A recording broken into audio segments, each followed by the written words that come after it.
Hi, it's Mark. How are you feeling today? I'm back here again.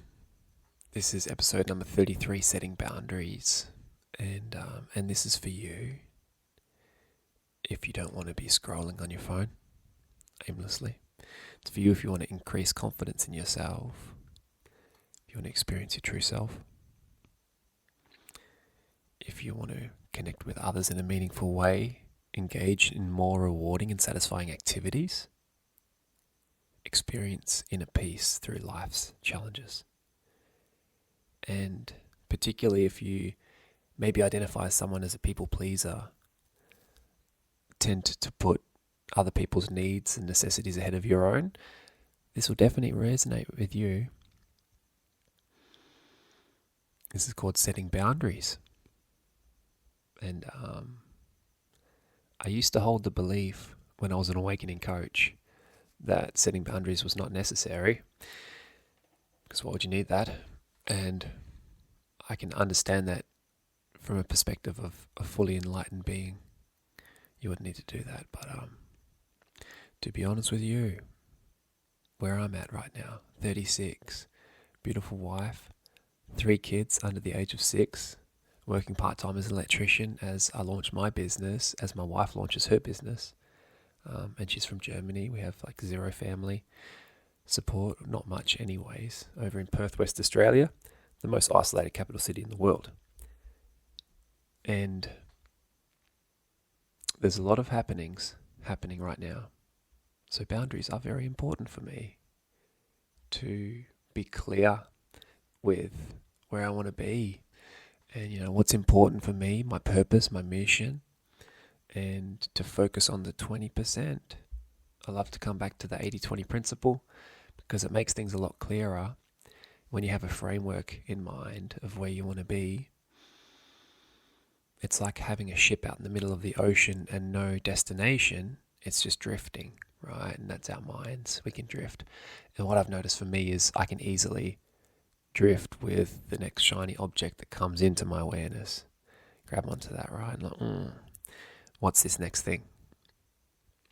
But setting up boundaries for me has allowed me to witness any sort of distractions a lot more and feel it when it's no longer in aligned with my vision, my values. So my purpose, very important for me to set that up first and foremost.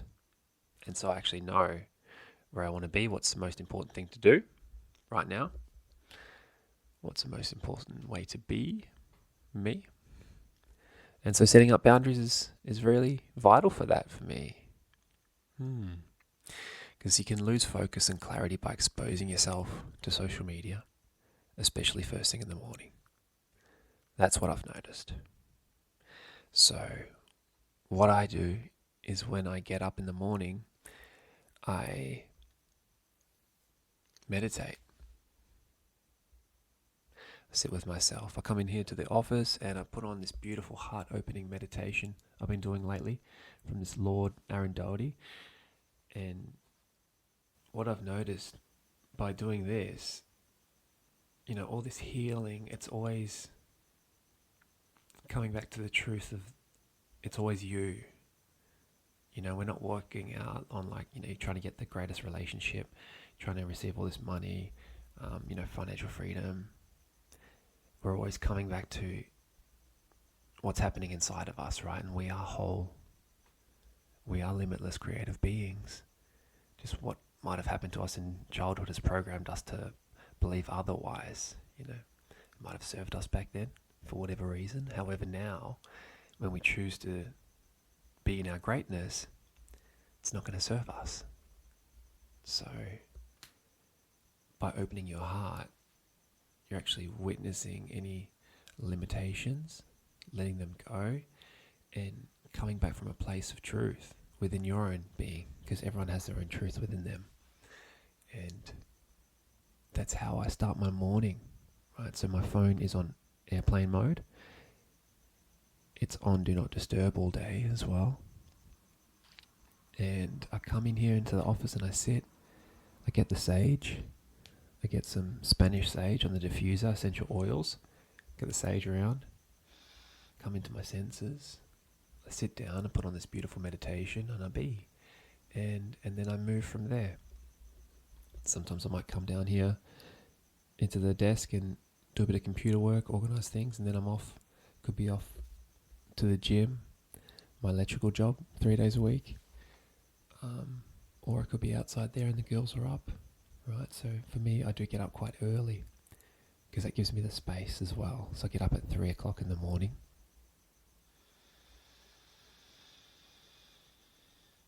And that allows me to find my center, right? So for my boundaries, I know I'm less susceptible to the outside world when I am clear within myself. And that means spending time alone is a priority for me. It's a first thing in the morning thing for me. So when the alarm does go off, get out of bed, go into a different room because my phone's in a different room, turn it off straight away. I come in here and I be. And it's a meditation, and then it's stillness. Focusing on the breath and witnessing any thoughts coming up. And then I move.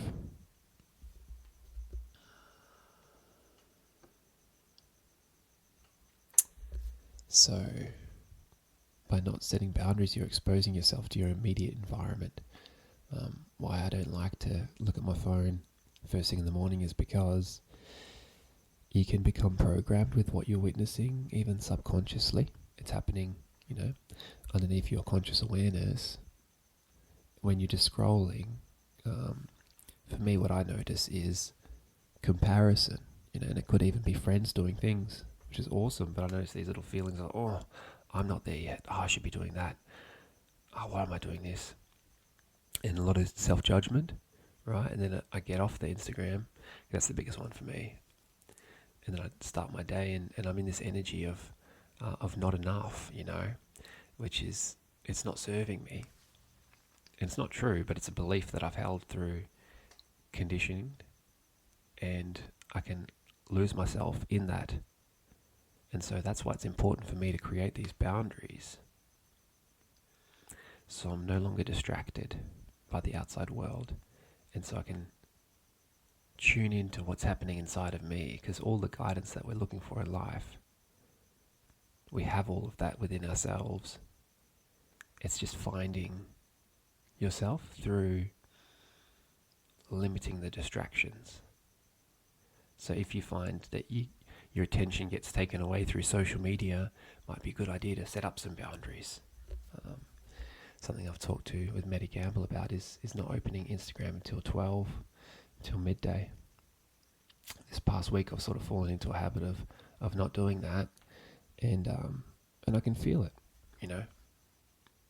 When I do fall into those patterns, I'm more distracted. I'm more susceptible to look onto my phone. Once I start my day with that, it's like you're reaching for this cheap dopamine fix to give you this feeling. And then if you're constantly looking for that, validation, acceptance, love, if you're constantly looking for that through something separate to you, through social media, then especially first thing in the morning, you're going to be more likely to be doing that throughout the rest of your day. And so for me, I notice if I am on my phone early, then if I'm, in my electrical job, I'm more likely to reach for my phone to check it, update, see what's going on, or to look at information like, okay, yeah, I need a podcast, I need an audio book. Okay, it's not there, the answers that I'm looking for. I can just feel myself wanting to escape whatever is happening and, almost numb myself out by just putting myself into a different environment. And that could be through information. There's a lot of beautiful information out there as well. It's just, where are you coming from? Where are you moving from? Are you wanting to escape this moment, move into the next moment where you're no longer feeling what you're feeling? Like for me, I notice there's like this tightness, within my body. Like, unease. And me not wanting what's happening. So I escape it through information.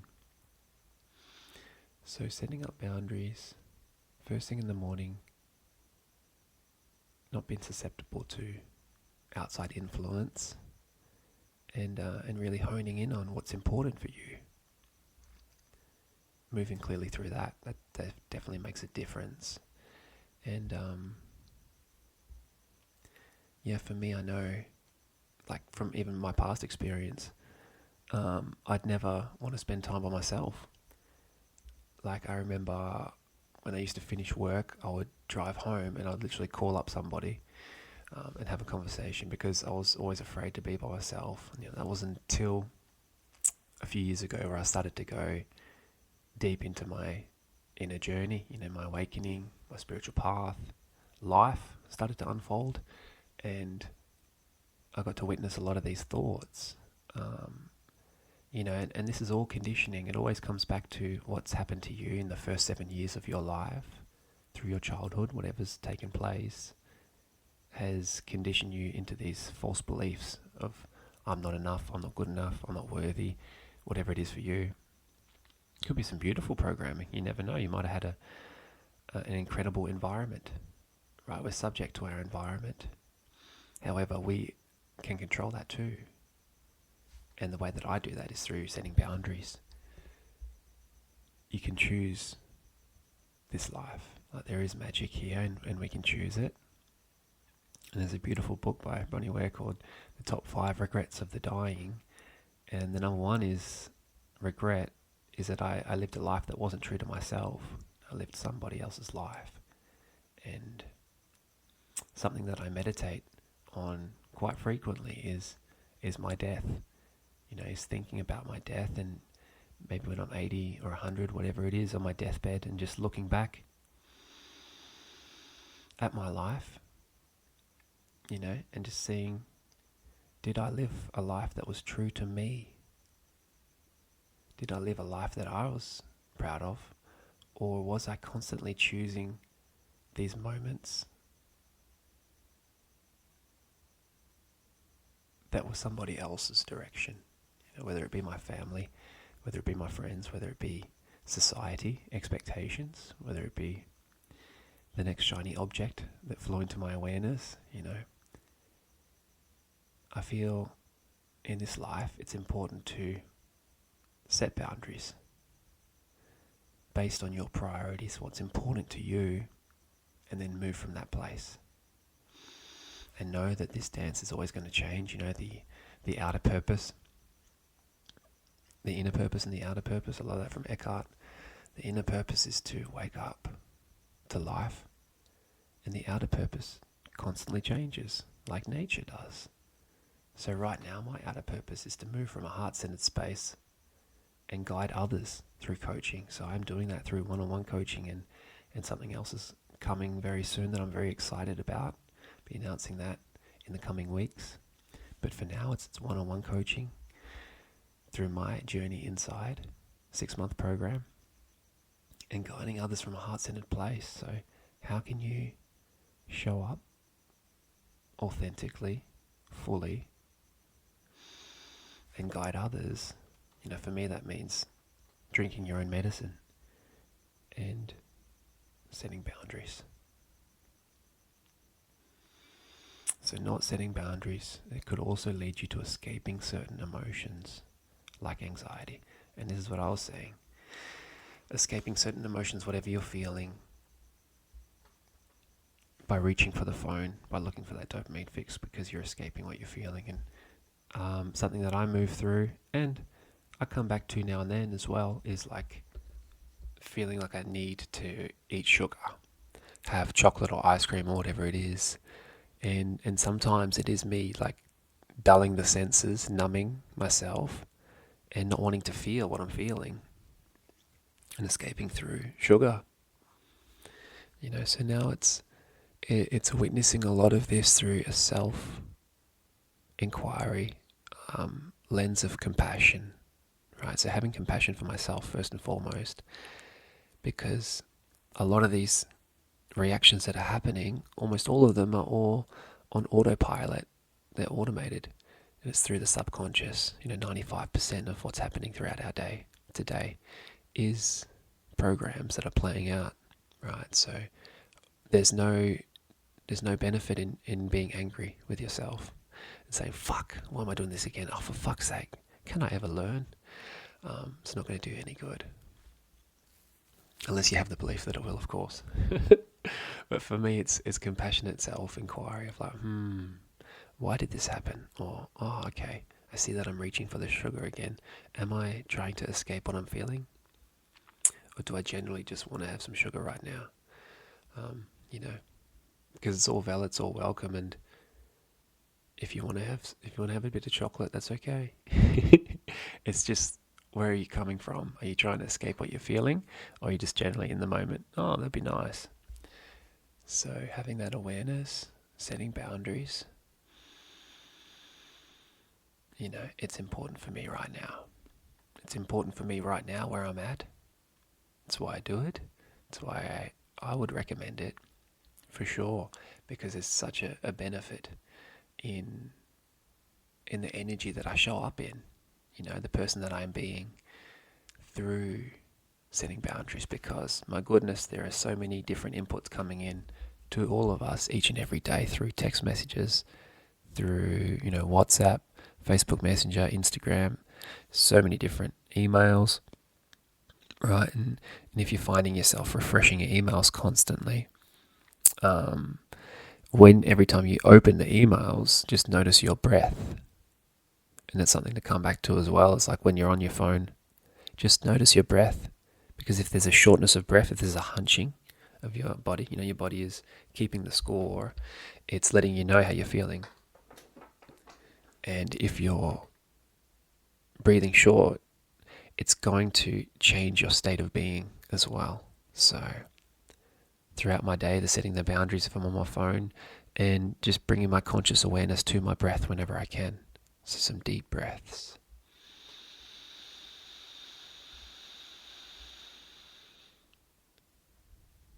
And another thing is nobody owes you anything, right? So something that comes up for me is if like I message somebody and they don't respond, and I'm in an expectation that they should respond, like, hey, no response is a response. However, you have no idea what's going on in their world, right? And my immediate reaction is there's something wrong with me, I'm the reason why, but that person could be inundated with a plethora of information, right? They might just not have that bandwidth to respond right now in that moment, or, they're going through whatever they're going through, and it's not their responsibility, right? They don't owe me anything, so it's easy to say that, but then the body feels it, right? What I like to do when I'm in those moments and I'm feeling like a bit of anxiousness because I'm in that expectation of someone who needs to respond to me, the awakened Eckhart answer is, well, everything just is. This will pass, this emotion. I'm like, yeah, bro, but I'm feeling it. So what I like to do is go outside and breathe with the plants. I lay down or sit down on my grass, barefoot, get my body into the ground, feeling into the energy, and just breathing with the plants, man. Going outside, getting sunlight. Like, what are the things that we love? One of the things that we're naturally pulled to is being in nature. For me, I love that, being outside. So whenever I'm feeling like that, that's where I go, right? But setting boundaries is very, very important for me. Maybe it's something for you to think about in your life. You can start to ask yourself some questions. Where do I find my attention being pulled? What are my 3 priorities? So I like to come back to that. Is myself first and foremost, my family, and coaching, right? And so I've just noticed within the last couple of days, I haven't really been prioritizing number 3, coaching, in a way, because when was the last time I really had coaching sessions? And sometimes you realize that through just yourself, but a lot of the times I realize a lot of the stuff through my environment, the people around me. So I've got some beautiful people to remind me of that. I've got some beautiful souls, and lately the connection with my wife has been next level. I want to say there's a few reasons why, and definitely one of those reasons is this opening heart meditation. Feels like we're back dating again, which is incredible because next year we're coming into 10 years being married. So there's magic here, you just have to choose it, right? And this is what I was told through a plant ceremony. We literally choose this experience, and if we're not choosing it, then life is being chosen for us by our subconscious programs, by our attention being taken away, and I really don't want to get to my deathbed and look back and say, there was a lot of should-haves, I should have done this, I could have done that, but I didn't, I was just too distracted.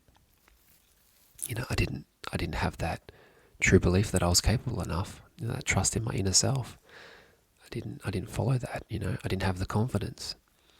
I want to look back on life and reflect and say, I did it. I lived it. I lived the life that I love. I love the life that I lived. And I'm here for it, So be here for it. Be here now. Much love to you. May you find whatever it is that you're looking for in this physical experience. May you look for it, because whatever you look for, you will find. You are worthy of it all. You are enough. You are this entire universe. So much love to you. Much love now. Namaste. Now that felt great.